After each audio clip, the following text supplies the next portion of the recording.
SCP-173. It's a peculiar statue with a bad attitude and a penchant for strangulation and snapping necks, though only if nobody has maintained unbroken eye contact with it. Some know it as the sculpture, some know it as the peanut, some know it as probably the most important anomaly of all, considering it's the one that got this whole crazy affair started.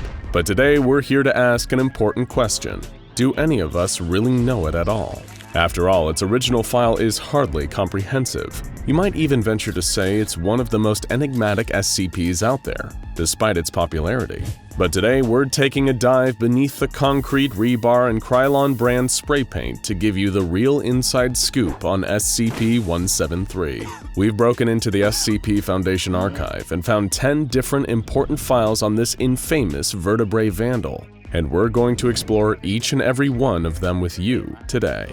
As you can expect from the Weird and Wild SCP Foundation, they cover possible pasts, presents, and futures, and some of them will naturally contradict. But that just gives you more of an opportunity to immerse yourself and compare them. We often like to believe that the real truth is somewhere in between, so make sure you pay attention to every detail throughout. So let's get the show on the road and explore our 10 documents of interest for SCP-173 in hopes of finally getting the complete story. And, of course, don't blink. Document 1. Crunch. Where better to start than the mind of the sinister sculpture itself? Crunch gives us an insight into the private thoughts of this otherwise pretty uncommunicative monster and reveals a great deal about its relationship with its favorite activity, snapping the necks of anyone who dares look away from it. In Crunch, SCP-173 speaks in very basic, broken, Rorschach-esque English, saying things like, "Room dark, people gone, can move. I happy, trapped for years.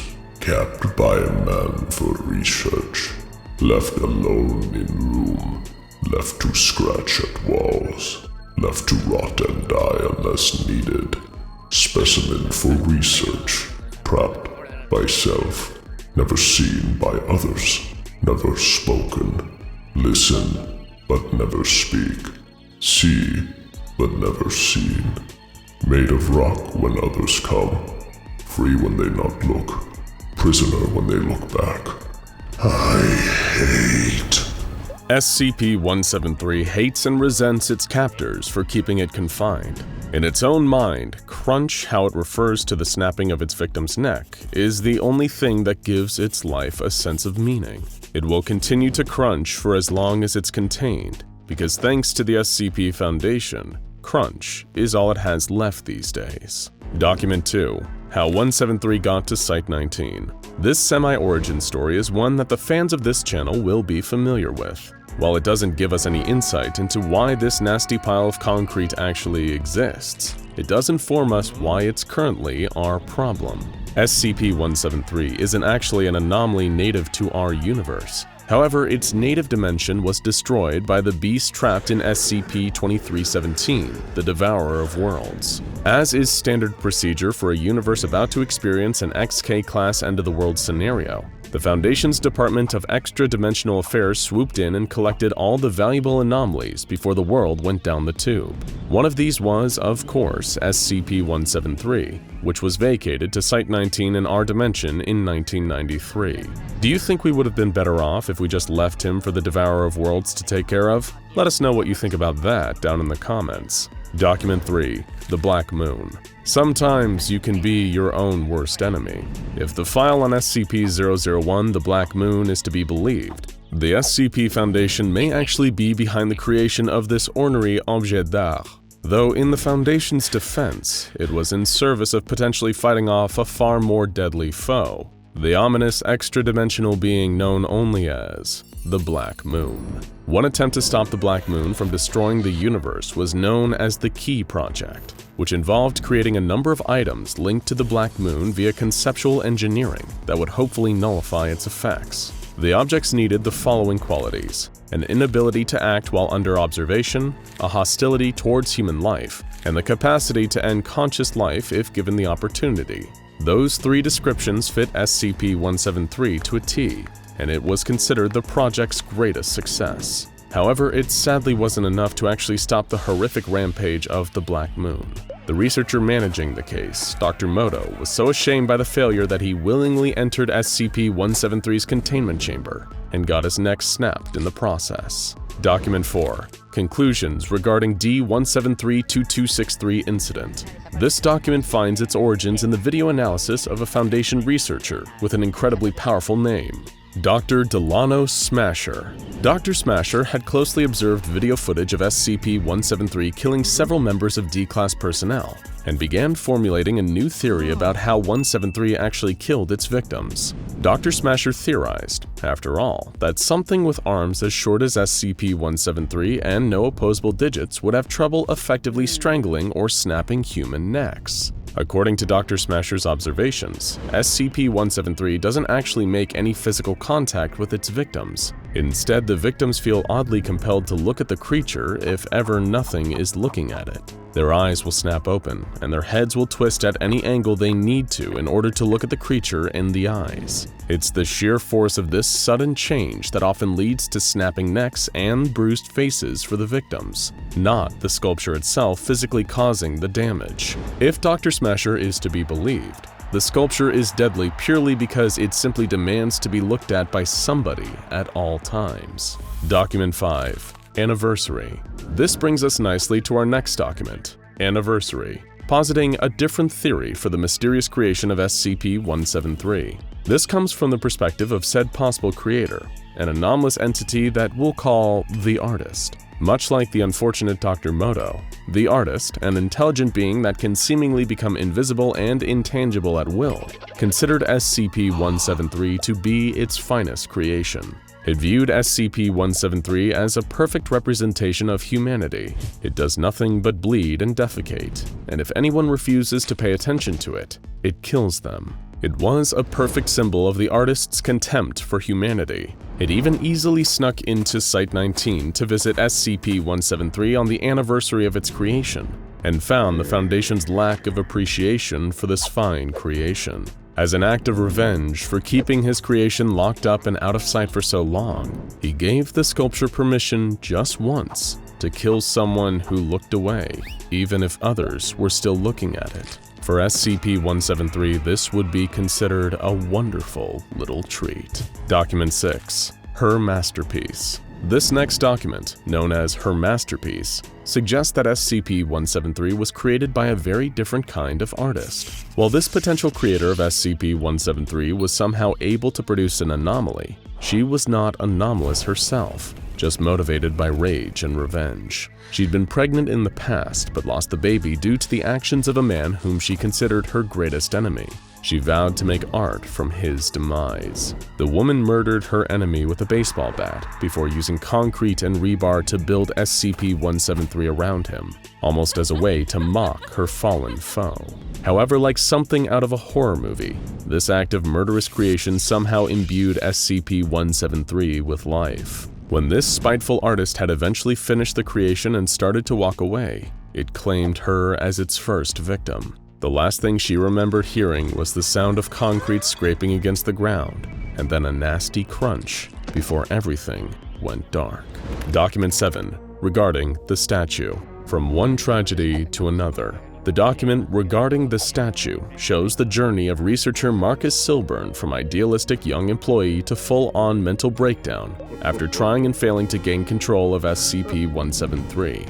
He entered the SCP-173 project with bright eyes and big ideas about how to contain the sculpture, suggesting that the human element be removed entirely in order to reduce risk to Foundation personnel. He proposed ideas like introducing a sprinkler and drainage system to the chamber and using a sentient AI and remote viewing technology to keep SCP-173 immobilized. However, he was then enlightened to some frustrating and frightening facts about SCP-173. In the absence of actual present human observation, the same buildup of feces and blood that the creature somehow excretes builds up in any technology used to control or contain it. It destroys the circuit boards of AIs, takes flying camera drones out of the sky, and even degrades the locks on its chamber doors, leading to the brutal death of a janitor in the hall. Researcher Silburn advanced far enough through the ranks of the Foundation to be in direct communication with Dr. Jack Bright, the director of Site-19. After his final attempt at containing the creature without direct human observation resulted in a containment breach and the death of 12 people, Silburn was moved off the SCP-173 case after breaking down and begging for permission to terminate the anomaly. Permission was denied. Dr. Bright closed the document with a note to a member of the O5 Council reading, "It can be surmised that our conclusion was correct. The object, for whatever reason, desires or requires human attention and will not be denied it." Document 8. A Chance at Freedom. We once again return to the direct perspective of SCP-173, but this differs vastly from the perspective of SCP-173's inner monologue presented in Crunch. According to the document entitled A Chance at Freedom, SCP-173 was actually an incredibly intelligent agent of espionage, sent from another dimension along with its unknown cadet, though the cadet is heavily implied to be SCP-096. This piece details a containment breach from SCP-173's perspective, as it is shown looking down on humanity and its primitive technology. It laments the fact that it lost its weapon during the interdimensional transfer, and it seethes that if it still had its weapon, this all would have played out very differently. Despite conceding the fact that it underestimated the humans, which was the main reason it ended up in containment, it spends the majority of the document touting its own superiority, until one of the SCP-131, the iBots, turned up and froze it in place. The degree to which SCP-173 hates the iBots cannot be overstated. Document 9. Experiences with SCP-682. Of course, no full-story video on SCP-173 would be complete without a discussion of the SCP-682 cross-tests. A number of researchers, though particularly the very persistent Dr. Carlson, decided to use SCP-173 in various manners, in hopes of finally doing in that damn lizard. In their first engagement, 682 seemed rightfully frightened of 173, and when a sniper shot its eyes out, 173 immediately snapped its neck. Of course, it grew back a series of sniper-proof eyes not long after. Someone next suggested SCP-173 being sent in with a picture of 096 taped to its chest, though this was rejected as being ridiculous and an incredibly dangerous idea to everyone. Thank you, Dr. Bright. The researchers then went after SCP-682 with high-precision blades, cutting it to pieces, each of which became autonomously dangerous enemies. SCP-173 then began to murder each of those blobs of the mutated tissue, until it stopped when a D-Class was sent in to stare at it, while the rest of 682 regenerated. SCP-173 was transported back to its cell, but there was a brief power outage during transit, leading 173 to kill a number of the staff transporting it. This test was still considered a step in the right direction. After 682 was once again shrunk by a different anomaly, SCP-173 was released into its chamber. At first, it appeared that 173 had actually killed 682, but a week later it returned, having reconstituted itself from matter that had been splattered on 173 after it had been brutalized, making this test, once again, a failure. Dr. Carlson requested the resources to conduct one more cross-test, but this request was denied. A member of the O5 Council affixed a request simply saying, "Stop it, Carlson, please. Stop it, Carlson, get some help. Stop it, Carlson." Document 10. Revised Entry. Oh, right. The time SCP-173 literally caused an XK-class end-of-the-world scenario. In the document Revised Entry, we get a frightening glimpse into a possible future world, where SCP-173 develops a terrifying new anomalous ability, multiplication. We don't know exactly how it happened, but here, the sculpture somehow developed the ability to make exact copies of itself. And what's more, every time one of these copies is produced, the collective SCP-173 hive mind gets stronger, allowing them to think tactically and slowly wipe out North America, even destroying any potential Foundation countermeasures, then ripping and snapping through anyone or anything that dared oppose. In the end, the world decided to take the nuclear option, literally, and blow away North America with nuclear bombardment in order to stop the SCP-173 army from spreading to the rest of the world and killing everyone. However, this attempt didn't actually work, as SCP-173s were spotted in Wales over in the UK, leading to a second nuclear bombardment. It continued like this until there were no human beings left to push the big red button anymore.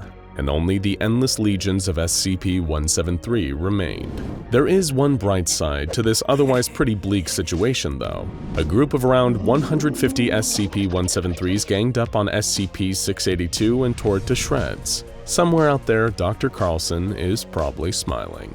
Now go check out SCP-173 Origin Story: How 173 Got to Site-19, and the iPods, SCP-131, for more tales involving the SCP Foundation's most psychopathic statue.